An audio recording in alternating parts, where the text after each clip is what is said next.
Minutu falta dira goizeko 9 izateko eta gaur faktorian gonbidatu dugu Josu Erkoreka, Eusko Jaurlaritzaren lehen lehendakari ordea eta segurtasun sailburua. Erkoreka jauna, egunon, ongi etorri. Egunon bai. Izan alda azken ordu hauetan, Ertzaintzako sindikatuekin gerturatzerik, bilerarako eurek eskatu eta zuek prest zaudetela esan duzuen bilera horretarako datarik edo jarri da?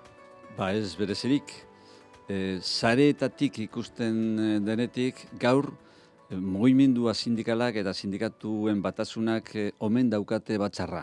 Eta ez dakit zehatz-mehatz zertarako den helburuarekin, baina hori horrela bada, logikoa denez, gobernuarekiko ez dute gaur arte behintzat aparteko urratsik emango, hemendik aurrera ikusiko da zer egiten duten edo ze erabaki hartzen duten, ezta? Zuek diozue Erne, Esan, Euspel eta Sipe sindikatuak izutu egin direla ertzainak indarbidez plataforma sindikalaren indar hori ikusita eta altxa zirela neurri batean horregatik negoziazio mai horretatik.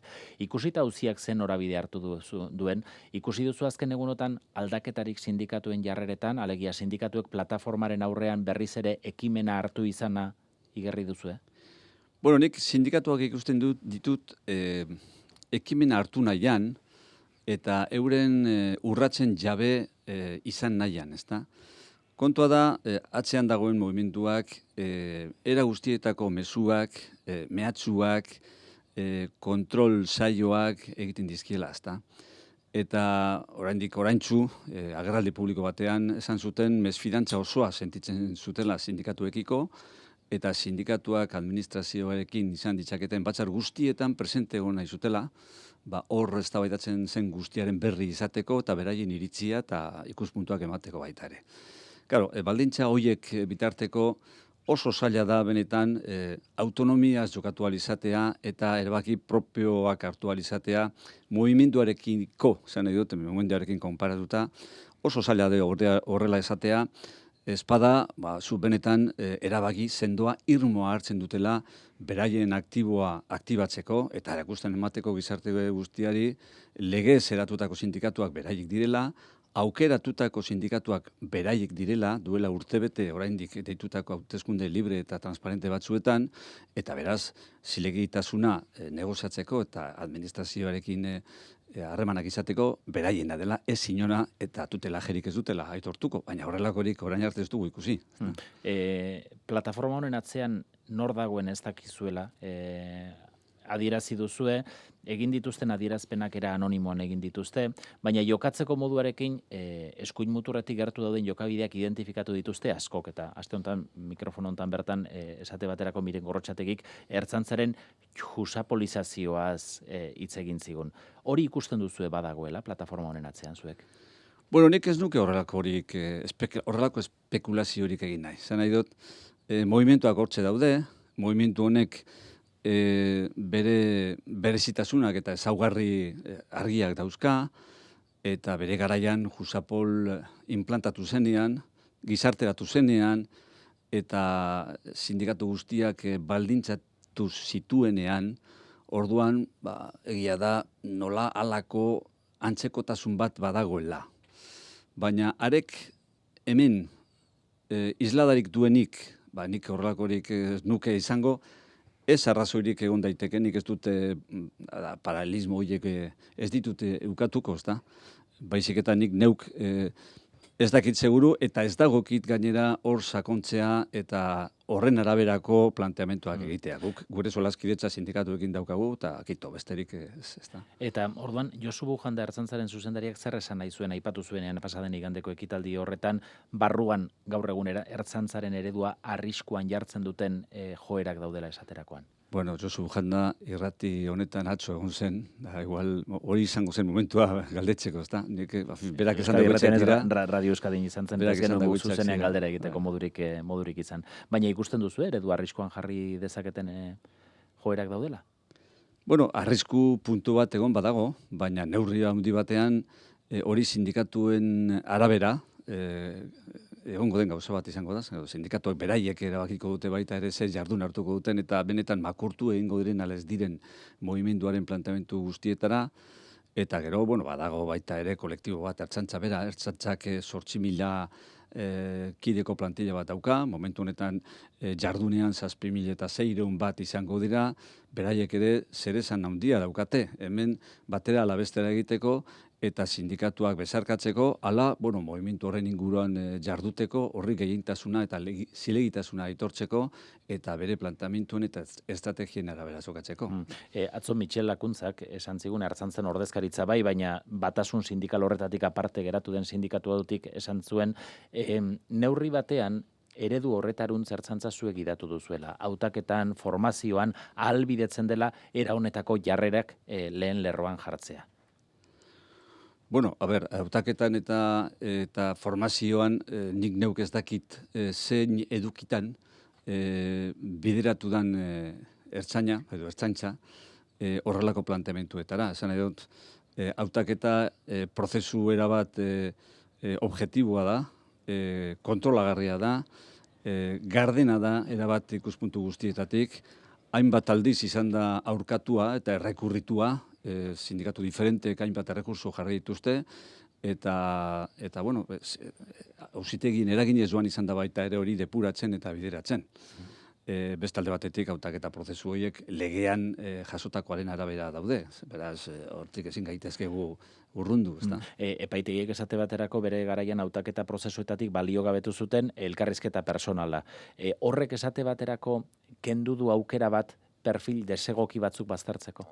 Ez zuen elkarrizketa personala kendu, Hau da, sindikatu batek horren kontrako errekursoa planteatu zuen eta eskatu zuen hautaketa prozesu jakin eta konkretu batean elkarrizketa horretan lortutako emaitzak eten egitea edo suspendituta gelditzea eta hori gainditu ez dutenek jarraitu ahal izatea prozesuan harik eta auzitegiak azken epaia hartu arte.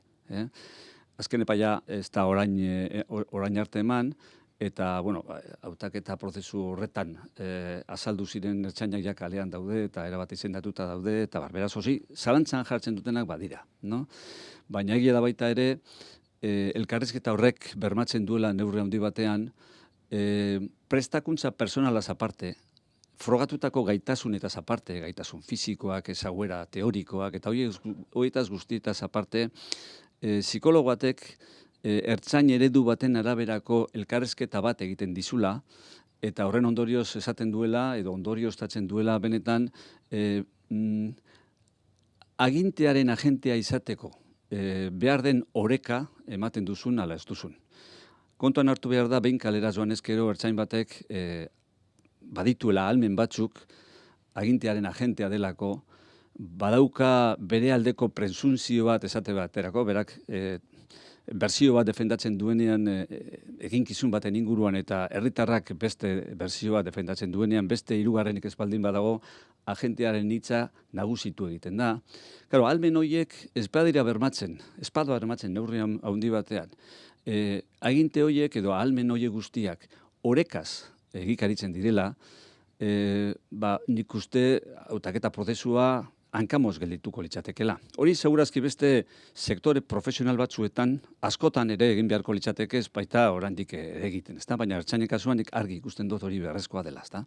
Beraz hori egiten da eta nik ikusten dut eutsi behar zaiola elkarrizketari. Ikusiko dugu auzitegiek esaten duten horren inguruan, orain arte ez dute kontrakorik esan. Orain arte aitortu dute elkarrizketa bat, hautaketa prozesu batean egon daitekela, leku egokia bete dezakeela, eta gaitasun eta merezimenduaren printzipioak ez dituela urratzen, baizik eta horiekin batera etor daitekela ondo eta profesionalki planteatzen baldin bada ertzaintzaren kasuan egiten den moduan. Baina ondorengo aukeraketetan, hautaketa prozesuetan, elkarrizketa hori egingo da beraz? Egiten ari da. Bai. Hau da, hautaketa prozesuen deialdietan hori egon badago eta jarraitu egiten ariketa auzitegiren batek esan arte, hori legez kontrakoa dela, ala bestera batera planteatu behar dela, baina horrelakorik oraindik ez da gertatu. Egia da, esan bezala, sindikaturen batek horren kontra egin duela, eta rekursoak planteatu dituela, baina oraindik epai hori ez da eman. Aipatu duzu, elkarrizketa personal horretan, psikologo baten esku hartzea legokela, polizia eredu jakin batera bideratutako hautagaiak ontzat emateko. Talde politiko bat baino gehiago ari dira aspalditik eskatzen polizia ereduaren inguruko eztabaida. Iruditzen zaizu eztabaida hori irekitzea tokatzen dela? Bueno, polizia ereduaren jatorria legean bertan dago. Hemen polizia ez da lege eta ordenamentutik kanpo dagoen erakunde bat. Polizia dago eta ertzaintza bereziki legearen azpian, legearen arauketaren baitan, 2019an aprobatutako polizia legearen 5. Erreforma bat indarrean dago momentu honetan, eta hor biltzen dira gaur egungo polizia ereduaren ezaugarri guztiak. Norbaitek hori momentu orotan planteatu daiteke edo aldatu daiteke. Norbaitek talde parlamentarioren batek hori aldatu nahi baldin badu eta horren kontrako ekimen bat aurkeztu nahi baldin badu, legebiltzarrean momentu batetik bestera egin dezake eta definitu, zehaztu hain zuzen ere indarrean dagoen lege horretatik zer aldatu nahi duen eta zein helbidetan edo zein direkziotan berak asmatzen duen edo eskatzen duen polizia eredu berria planteatzeko edo esartzeko, ezta? Baina hori legetik datorren gauza bat da, ezta gobernuak bere kabuz ateratzen duen gauza bat, ezta? Orain astebete Gasteizen legebiltzarren atarian izandako protestan, ertzainek tranbiaren bidea oztopatu ondoren ez zuten lanean ari ziren ertzainek esku hartu. Ikusita gatazka honek ze dimentsio hartu duen, ardurak dituztenak ere neurriak hartzeko baldintzatuta daude? Ez dakit zehatz mehatz zer esan nahi duzun. Une hortan norbaitek ez zuen agindurik eman, beste batzuetan esku hartzen da, eta kasu hortan ez zuen Arduradun eman. polizialak esan nahi duzu. Arduradun polizialak ere baldintzatuta daude momentu hontan gatazka honek hartu duen dimentsiogatik. Bueno, ikerketa zabaldu da, eta ikerketak logiko denez gertatutakoaren inguruko puntu guztiak aztertuko ditu. Hau da, operatiboa egokia izan zen, operatiboa behar bezala aplikatu zen, operatiboaren aplikazioan akatsik ala hutsik izan zen, eta gero persona edo agente jakin eta konkretuen portaera zehatza ere bai. Izan daitekeelako operatiboa ondo diseinatuta eta ondo aplikatuta egotea, baina portaera jakin eta konkretu batzuk akastunak izatea. Beraz, hori guztia ikerpean dago momentu honetan, eta ikerketa amaitzen denean, horrek bere prozedurak eta bere garantiak dauzka, epe batzuk errespetatu behar dauka baita ere, eta euren adierazpenak egiteko gonbidatuak diren agenteak eta gainontzekoak ere euren epeak eta eskubideak dauzkate, hor ikerketa horretan agentez aparteko beste aktore batzuk ere euren lekukua emateko aukera izango dute, izan ere han jente asko egon zelako ikusten gertatzen zena, ezta? Ertzaintzaren erreibindikazio hauek guztiak etorri dira Frantziako turra Euskal Herritik abiatzeko aste gutxiren faltan, eta hitzarmenik gabe turrik ez dagoela esanez abiatu zen plataforma hau bere lehenengo adierazpenak egitez. Aste honetan esan duzue turra ez dagoela eta turreko segurtasuna ez dagoela. Arriskuan, zenbat agente bideratuko ditu segurtasun sailak horretara? Bueno, horrelako ekimen bat antolatzen denean, ezinbestean dei garrantzitsuak egin behar dira. Tara kontu hemen, 100 polizia mobilizatu behar direla, egun guztietan, 3 egunetan, turrak 3 egun izango ditu, eta 3 uretan, eta ez bakarrik trafiko arloan. Hemen operatiboa izugarria da. Trafiko arloari dagozkion betebehar zehatzak eta badaude oso garrantzitsuak, azken batean hor kapsula bat dagoelako eta kapsularen ardura trafikoko poliziak edo ertzainak eramango dutelako, baina hortik aparte, hainbat bidegurutze daude, hainbat neurri hartu beharra dago trafikotik aparte euren eragina eta garrantzia daukatenak, irteera eta helmugetan hainbat segurtasun neurri hartu behar dira, aidea ere kontrolatu behar dira, droiak eta martxan jarri behar dira, aideko kontrola minimalizateko, helikopteroak ere behar dira, horretarako izugarrizko dispositibo bat behar da, ezta? Hori ez da eguneroko kontu bat, salbuespenezko egoera bat baino. Orduan, horretarako, garrantzitsuak egin behar dira, ezinbestean, kontuz, udaltzaingoetan gertatzen ari den moduan, udaltzaingo batzuetan ere, lekuan lekuko udalak, mezua bialdu du esanez, egun horietan plantilla osoa espada, plantillaren zati handi bat egon behar dela presente lanean eta bere ekarpena egiten, naiz eta uztaila izan, eta uztailean normalean batzuk oporretako garaian izan. Beraz, hori ez da ertzaintzaren kontua bakarrik. Segurtasuna bermatu beharra dago, eta horretarako giza baliabide asko behar dira dispositiboa izugarria delako. Ertzainen batzuren partetik boikotaren aukera hori baztertuta dago. Bueno, nik ezin dezaket boikotaren planteamendu hori ontzat hartu. Izan ere, gauza jakina da, ertzaintzan ez dagoela grebarako eskubiderik. Beraz, boikota egon daitekela onartzeak, nire kasuan, esate baterako, sailaren kasuan, horrek suposatuko loke, ontzat hartzea, ertzain batzuk, asko ala gutxiago, prest daudela, iruzurra egiteko, eta baja medikoaren inguruko kudeak eta guzti horiek eta iruzurrez kudeatzeko prest daudela. Eta nik aldez aurretik horrelako susmorik ezin dezaket zabaldu. Ze bide bakarra boikoteatzeko hori izango litzateke. Ez baitago grebarako eskubiderik. Eta ni presuntzio horretan ezin daiteke jarri. Ulertzen dut, tertulietan eta horrelako hitzak eta erabiltzea, baina, nik segurtasunaren arduradun gisa horrelakorik ezin dezaketa intzakotzat hartu. Poliziaz gain, dispositibo honek eskatuko du baita ere jende gehiago parte hartzea, voluntarioak ere eskatu dira, esate baterako bide gurutzeetan eta egoteko, eta Txirrindularitza Federazioetatik esan izan digute azkenengo aste hauetan kosta egiten ari zaiela voluntarioak aktibatzea. Besteak beste, badagoelako hor nolabaiteko erresumina, herrietako lasterketei etzaizkielako ematen errestasun asko. Badauzue behar adina jende aurkitzeko esperantzarik edo aurkitzen espaldin badira voluntarioak beste bide batzuk aktibatu beharko dira? Bueno, bolondresak horrelako txirrindularien lasterketa batean beti dira beharrezkoak. Hau oso lasterketa handia, exigentea da, eta baliabide asko behar dira, eta bolondresak ere beharrezkoak ezinbestekoak dira, ezta.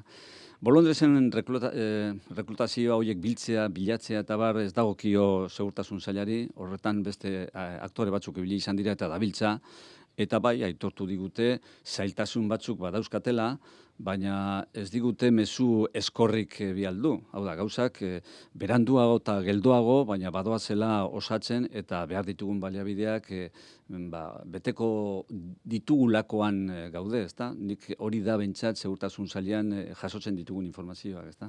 Gaia aldatuta azkenengo aste hauetan baita ere zer esana eman du, genero ingentarkeriarekin lotuta, Maialen Basonen hilketaren ondoren, erakunde desberdinen artean komunikazio hutsuneak izan direla eta gertaturikoa berrikusi behar dela. Hori entzun dizugu.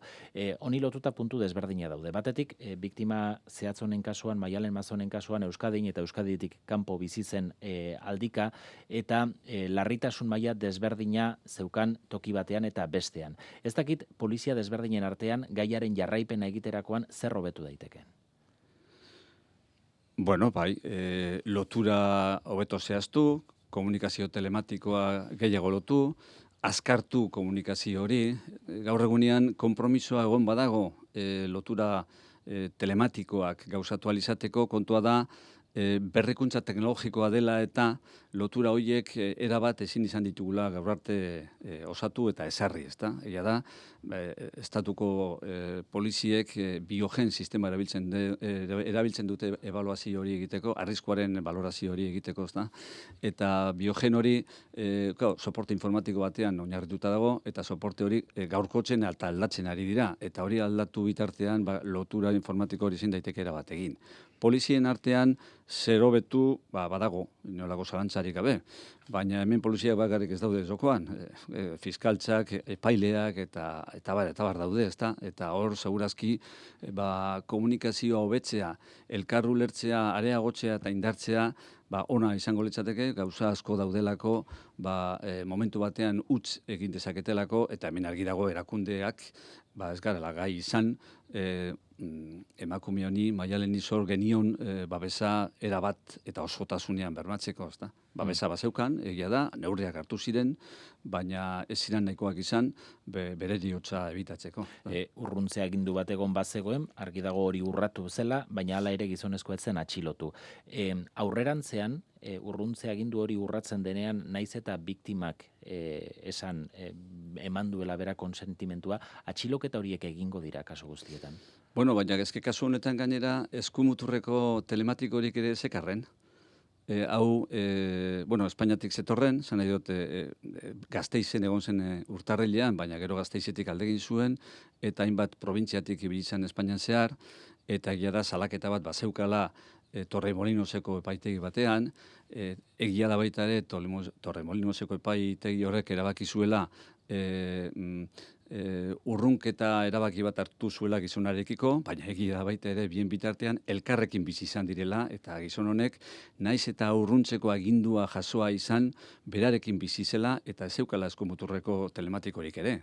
Euskadira etorri zirenean horrela etorri ziren. Esan nahi dut, hemen kontua ez da bakarrik polizia batek alabesteak zenolako arriskuaren ebaluaketa egiten duten. Hemen faktore asko daude, beste asko eta asko implikatzen dutenak, eta neurri handi batean, gure eskuetan dagoen heinean behintzat, horiek bideratu beharko genituzkenak, mahai baten inguruan jarriz, eta landuz, zehatz eta irmo landuz gauzak hobetzeko, eta horrelakorik gertatu ez daiten berriro. Badirudi, Arabako fiskaltza bera izan zela, aurretik emana zuena nolabaiteko gomendioa, urruntze agindu bat altxatzen zenean espazego, kontsentimentu baldin bat zegoen atxiloketarik ez egiteko. Hori aldatu da?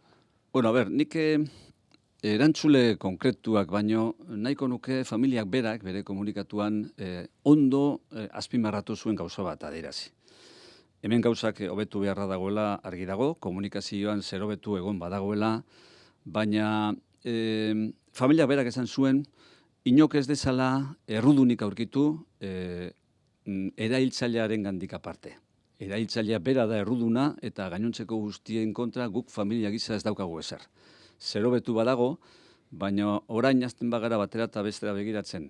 Kulpa honena zena, honek besteak baino kulpa handiagoa zela eta horrelakoetan azten bagara, uste dut familiari ez diogula mesederik egingo, eta ez da ere emakume arriskuan dauden emakumeen babesari, horretarako lan egin behar dugulako, eta ez elkarri begira jarri, eta atxamarrarekin bateri begiratu eta bestea seinalatu. Ez dut planteatu nik inori errura botatzeko, planteatu dut protokoloaren ikuspuntutik berrikusi beharreko zerbait ote den, Arabako fiskaltza bera izan zelako, hilketa honen ondoren kriterio aldaketa baten inguruko argiketa egin zuena. Argi dagoena da, ertzaintzak fiskaltzaren agindu bat hartzen baldin badu zentzu horretan, bete egingo duela, beste remediorik ez dagoelako, eta horretarako dagoelako hain zuzen ere.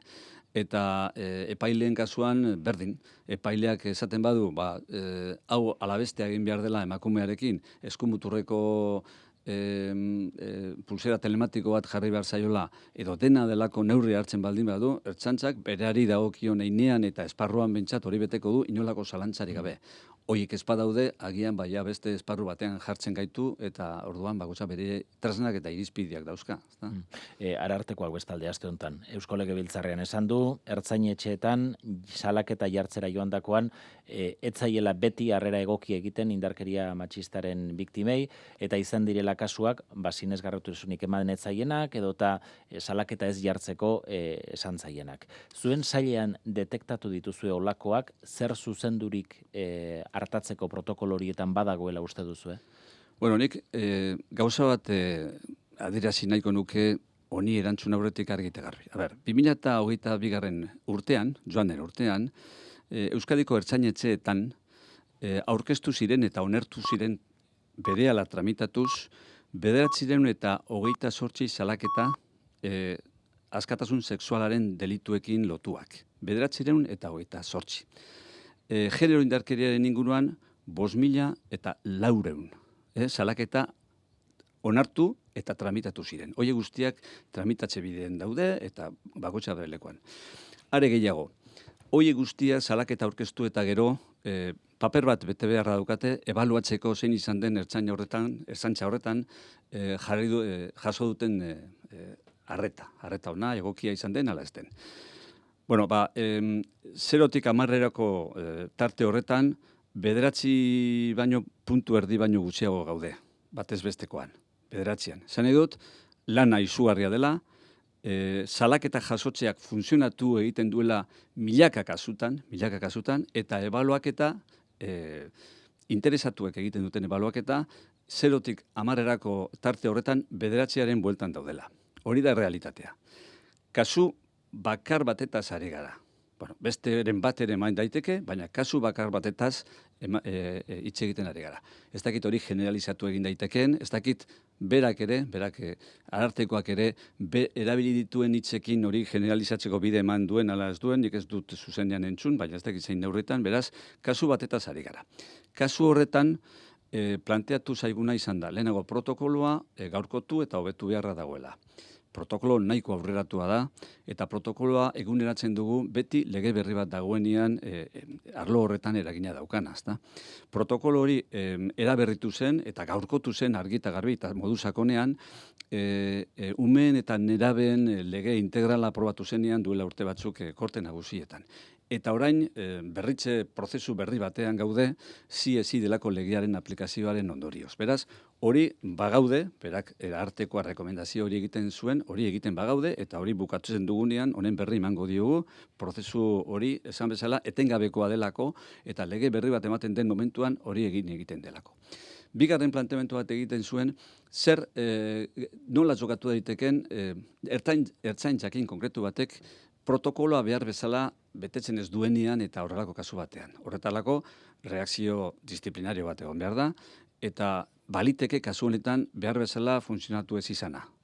Horretarako hainbat neurri hartzen ari gara, gauzak azkarrago izan daitezen, eta horrelakorik gertatu ezkero hori preskripzio bidera joan ez dadin, denporak aurrera egiten duelako, eta ja denporak aurrera egin duenez, ja preskripzioa gainez etorri delako, eta horrelako neurriak hartzen ari gara, hainbat neurri telematiko hartuz, eta tramiteak azkarrago eta arinago egiteko. Kasu honetarako baliogarra izango dena, baina beste kasu asko eta askotarako baliogarra izango dena.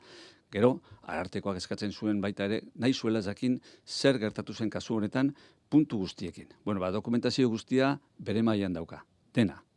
Dokumentatuta dagoen guztia bere mailan dauka dagoeneko, berak nahi duen ikerketa egiteko eta nahi dituen ondorioak ateratzeko. Berak esan zuen, eskatutako informazio guztia ez zaiola iritsi.